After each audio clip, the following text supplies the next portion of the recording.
Anyone touched by cancer, oncologists like me included, are often surrounded by sadness and even despair. But sometimes these can be the moments to drive you to say, I must do something. I have to do something. As clinician scientists, these moments motivate us to push and to think creatively about our treatment arsenal and in the lab for our patients. Today, I have the privilege to talk to two incredible men who had turned their soul-crushing moments into a powerful fundraising phenomenon. We're talking hundreds of millions of dollars that translate directly into lives saved, and I can't wait.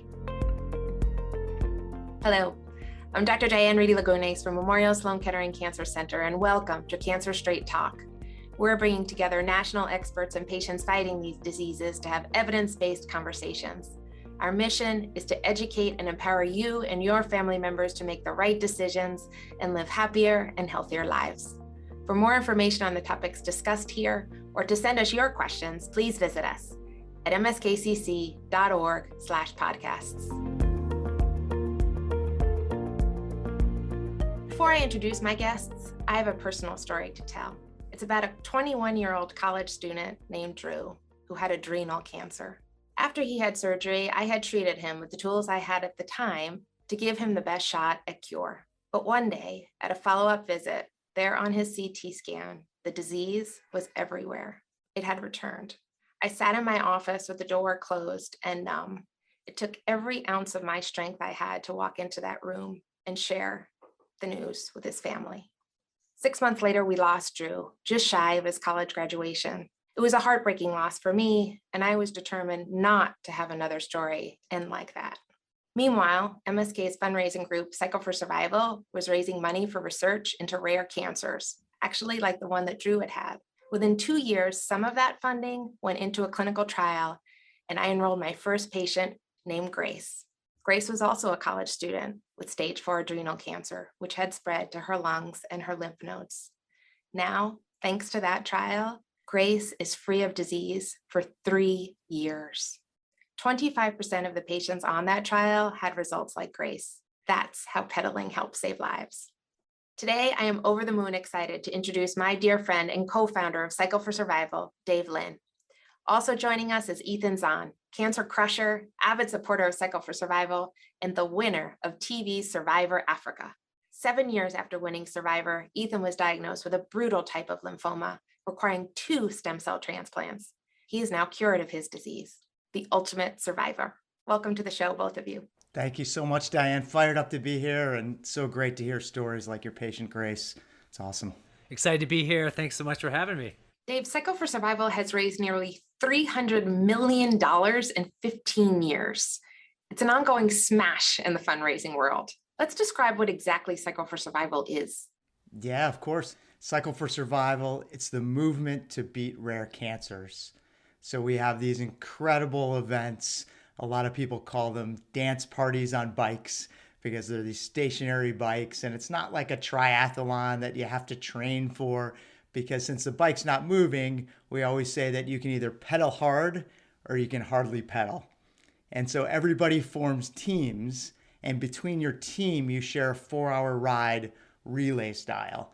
So if we were on a team, I might ride for that first hour. Diane, I'd turn it over to you. You would maybe ride for 2 hours. Then maybe we turn it over to Ethan. Ethan maybe ride for about 5 minutes. And then we turn it over to one of our other teammates to finish off that 4 hours. And we'd reach out to all of our friends and family for donations to support our rides. And every single penny that gets raised, 100% of those funds go directly into research to find better treatments for rare cancers. Jen actually had the idea, your late wife, of in a spin class, I believe. Could you tell us how is that in fact the case, and how that happened? I've got to take you back a little bit. Jen and I met in business school at Harvard, and we fell in love. We got married. Everything was great in the world. And about a year after we got married, she started having these fevers and night sweats. And we went to doctor after doctor after doctor. And I remember them sitting us down and saying, Jen, you have this rare type of cancer. And of course, we were scared. We didn't know what the future would hold. But we made a really specific decision to kind of do whatever we could to put those fears to the side and do everything we could to help Jen and to help other cancer patients. Even during her toughest chemotherapy, she would still wake up for her 6 or 7 a.m. indoor cycling or spinning class at Equinox. And when we were starting to think about a fundraiser, we said, oh, this is perfect. Anybody can get on the stationary bike and ride. We got a few friends together and a few family members, and that was the start of Cycle for Survival. Awesome. Ethan, you were a professional soccer player, even though you can only go on a bike for 5 minutes. He was a goalkeeper. Exactly. We're not expected. Our endurance, we're not known for our endurance, just put it that way. And then you were the winner on CBS's show, Survivor, which is just absolutely extraordinary. But how did you guys meet? Well, Dave and I and Jen, we all met actually on a bus at the 2002 World Cup. So Dave and I, huge soccer fans, soccer players, and I was doing some reporting right after I won Survivor in 2002 and over there in Korea and Japan. I met those guys there. Amazing. And so you were involved in Cycle for Survival at that time, or you were just meeting them at the time? And we were just soccer fans hanging out. That bonded us forever. But when I was first diagnosed in 2009 at the age of 35, and Jen reached out to me, and that's just the type of woman she was. And just to offer support and comfort and community as a friend. And then what role did Cycle for Survival play in your life? Well, I got involved with Cycle for Survival because of Jen and because of Dave. And my first year was 2009. So just 2 years after it started. It was a fairly big event at that time, I think mostly just in New York City, and being treated at Memorial Sloan Kettering. And, you know, knowing Jen and Dave, they invited me to participate in Cycle for Survival. So I showed up there, bald with chemo. I think that first year I didn't even ride. I just wanted to be part of the event and support Jen and Dave in their endeavors, and obviously for rare cancer research at Memorial Sloan Kettering. Why do you think it was so successful, either one of you on this one? Because there is absolutely a magic that takes place. You get on that bike and the world is just yours to take. What's the secret sauce, Dave? What do you think? Part of it is tough to explain. There's just some magic that is developed. But I think when a friend or family member gets diagnosed with cancer, it's a helpless feeling because we all want to help, but we don't know what to do. And Cycle for Survival provides an easy way for people to fight back and to show their love for their friend or family member going through treatment. You can go on cycleforsurvival.org and see the incredible progress, see how every dollar that is being spent to make a difference and to find new treatment options. And actually a funny story, people would send us gifts when Jen was going through her treatment, and Jen used to say, hey, I don't need any more pajamas. I've got enough slippers. I got enough pajamas. What I need is more money into research. So get involved, raise money. Let's see if we can help develop better treatments. I love it. And I don't know, Ethan, if you feel similarly. Yeah, I mean, I do. I mean, from a patient's perspective, walking into that room, you know, the type of cancer I had was a rare cancer. I had CD20 positive Hodgkin's lymphoma. Right. No one's ever heard of it, including me. So for me to walk into that room and see hundreds of people all riding a bike, sacrificing their time and energy and sweat to raise money for cancer research that funded a drug that saved my life, to me, like, that's inspiring. That's why people show up. And like, nothing creates comfort and confidence more than knowing you're not alone when fighting a disease like cancer. And so for me, like for most of my adult life, I've been on the giving end of charity, philanthropy. But then when I got diagnosed, it just totally flipped. And all of a sudden I became on the receiving end of charity, philanthropy, and community support. And Cycle for Survival was that community support for me and the cancer research. So it was just a one-stop shop for all things cancer crushing. Is the best. I mean, the one thing I would add, so from Ethan and I, those are sort of the personal reasons why we feel that it's been successful. I can give you the business school answer as well. They did a case study on Cycle for Survival at the Harvard Business School, and I happened to be there when the professor was teaching it. And he started speaking to the class and said, why was this so successful? He basically said that it wasn't that there was some great strategy, but it was that all the small decisions along the way were correct. Jen and I started it on our own, but very quickly we realized that we couldn't do this on our own. And letting Memorial Sloan Kettering come in and own and operate Cycle for Survival was a very smart decision in terms of the growth. Bringing in Equinox as the founding partner, making it team-based instead of individual-based. All of these sort of smaller decisions along the way were what he said led to the ultimate success. Yeah. But I will say it's also super fun. And Yeah. as a movement, I mean, everybody wants to go back again because you get in there and you just feel like you get this injection of energy and pride and passion to be part of it. And it's a community I think that we're all very, very honored to be a part of. I know for myself, it's sort of my day, just charge the batteries and get back to the clinic the next day and really kind of think again creatively about what we can do to make sure that those dollars are going to good use. And I think it's important to understand the flow of money just in the general, when a doctor or an oncologist or researcher is looking for funding to kind of do their work, there's a lot of red tape that happens. Cycle for Survival, the money's raised, and that money gets filtered directly to the doctors that need it most, that are doing the most innovative research. And that flow right there is huge because it's instant and they can really get to work and do what they need to do in the quickest way possible. Yeah, no, you nailed it. And Dave, I mean, you and Jen had this vision at the time, which is still true today, which is to say it's these rare diseases that are so underfunded. So can you talk to us a little bit about that? Yeah, we were pretty surprised at how limited the treatment options were for what Jen had. But then we started to look at other types of cancer, and they were similarly needing more funding. And we started to add up these so-called rare cancers. And when you add them up, 50% of all people that are diagnosed with cancer are facing a rare type of the disease. And these are cancer types we've all heard of that are technically considered rare cancers. So brain cancers, pancreatic cancers, ovarian cancer, the various types of leukemia and lymphoma, all pediatric cancers. If you add them up, makes up 50% of all cancer cases. And Dave, why is this level of fundraising so important? Is it like seed money that we're trying to invest to allow the discovery to take place? Or what have you learned through the journey? What I've come to understand is that getting funding, particularly in rare cancers and for any ideas that are bold or creative, can be very difficult because traditional funding sources tend to follow ideas that are likely to have some success or are likely to have the biggest markets. But what Cycle for Survival is able to do is that seed funding. If you can provide the initial funding for a bold idea or in a rare cancer and show some promise, then all of a sudden more money comes into those areas because it has a higher likelihood of success.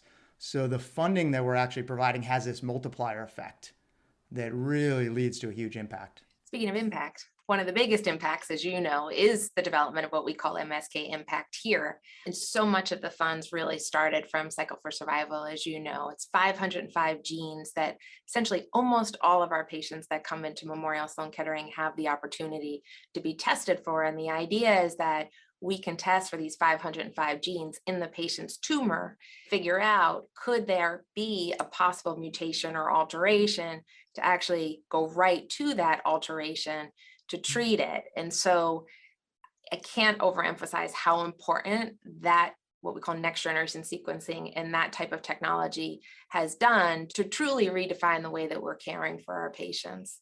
And then there's a drug called larotrectinib. And essentially that went after what we call a gene fusion. And it was the first FDA drug really pioneered and moved forward, I should say, at MSK to allow us that any patient with that gene fusion, irrespective of their cancer type, had a home run hit in terms of how well it responded. I think that we really want to share to tell people that the money that they're raising is to good use. Yeah, I mean, there's still a long way to go, but when I think about it, if Jen were diagnosed today, the way she would be treated would be completely different just a short number of years later. We're making progress, we're getting there, and we need to keep going after it. And I was a recipient of one of these experimental new targeted therapies. So when I was diagnosed at 35, multiple rounds of chemotherapy, 22 blasts of radiation, I had an autologous stem cell transplant, which is great. The doctors were psyched. They felt they got the disease into remission. For a while, it returned 20 months later. And, getting the news that the cancer returned was completely deflating, exponentially more difficult than the first time around. I was running out of options. I was scared. I was pissed off. I didn't want to die. And as a patient, that's when you pray, you pray for the silver lining, the glimmer of light, the ray of hope. And do you know what hope looks like to cancer patients? It looks like successful research and new drugs. And lucky for me, at that exact moment in time, just when I needed it the most, this new smart targeted therapy emerged on the market and was available for a select group of people in my exact situation. Like some person was in a lab someplace in the world studying this delivery mechanism. All I needed was a drug to get me into remission so I could go on to get my second stem cell transplant, which I did. And so these types of research, anyone listening, if you're wondering where your money is going, like it's inside me, it's swimming around inside my body, it's in thousands of people's bodies. And the work that these doctors are doing is saving the lives of real people like me. It's incredible. You are our inspiration and many, many others out there, Ethan. And you're a champion, you're a survivor, but your story of the Ethan Zohn you are today is pretty amazing.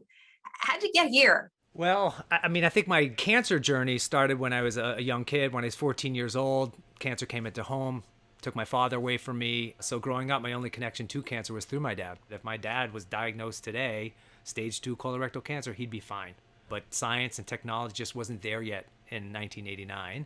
And research and science wasn't able to save my dad, but it was able to save me. And so just moving on throughout my life, I just was inspired to use whatever circumstance in my life to help other people.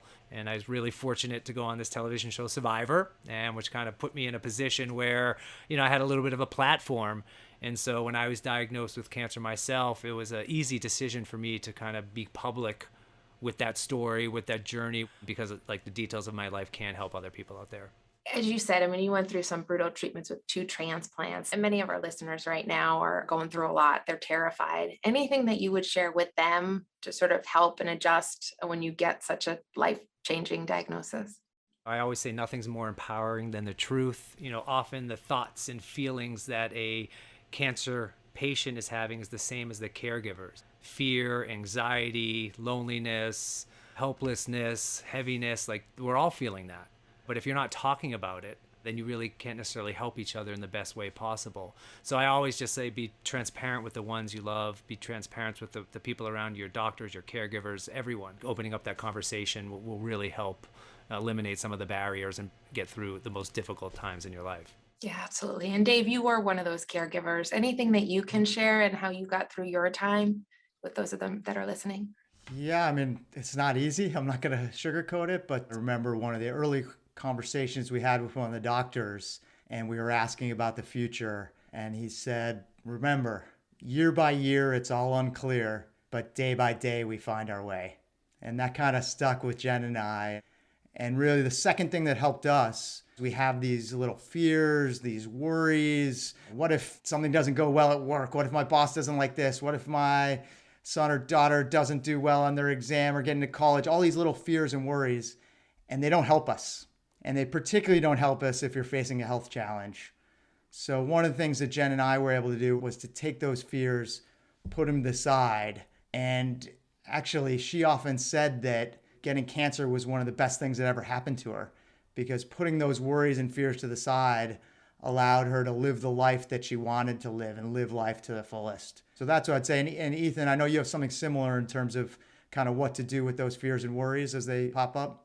Yeah, you know, for me, I wasn't able to put those fears and worries aside all the time. So I definitely had to create a little bit of a system on how to manage the fear, the anxiety, the invisible scars, the dump trucks full of uncertainty. For me, going through cancer was, I'm not going to say easy, but when a doctor tells you to do something or you'll die, you pretty much do it. Like there's no choice there, you know, there's no much decision making. However, for me, post-cancer, in my survivorship as a young adult, that's when shit got scary for me. Like that's when those what if scenarios, those fears, they piled up and it became debilitating. And so what I would do, like you, Dave, I'd take these fears, these what if scenarios, I'd write the what if scenario down on a piece of paper, and then I would literally just map out a plan on how I wanted to address that what if scenario. And then once it was out of my brain and on a piece of paper, every time that what if scenario came in my head, I'd be like, oh, I know exactly what I'm going to do. I already accepted it. I mapped it out, and now I can move forward. And then I could kind of put the fears aside. And I literally have shoeboxes full and filofaxes full of like these what if scenarios. And sometimes I'll reference them and I'll say, oh, all right, cool. I know exactly what I'll do. That's awesome. All right, Ethan, finally, last but not least, how the heck did you win Survivor Africa? Because the public wants to know. I'm just a really evil, manipulative, backstabbing type of guy. And that's You're how a I got leader for sure, because we've all watched and we're mesmerized with how you handled that. It gets back to what we were talking about today, a little bit about community. So when I was out there on Survivor, my entire strategy was to make myself a crucial member of the community, crucial to everyone else's survival. So without me, if they voted me off, their life in the game would be a little bit more difficult. So Survivor's a game of relationships. And I just really worked really hard on developing these real, trustworthy, personal relationships in the middle of this kind of cutthroat, evil game of Survivor. And I think that's what helped me get to the end.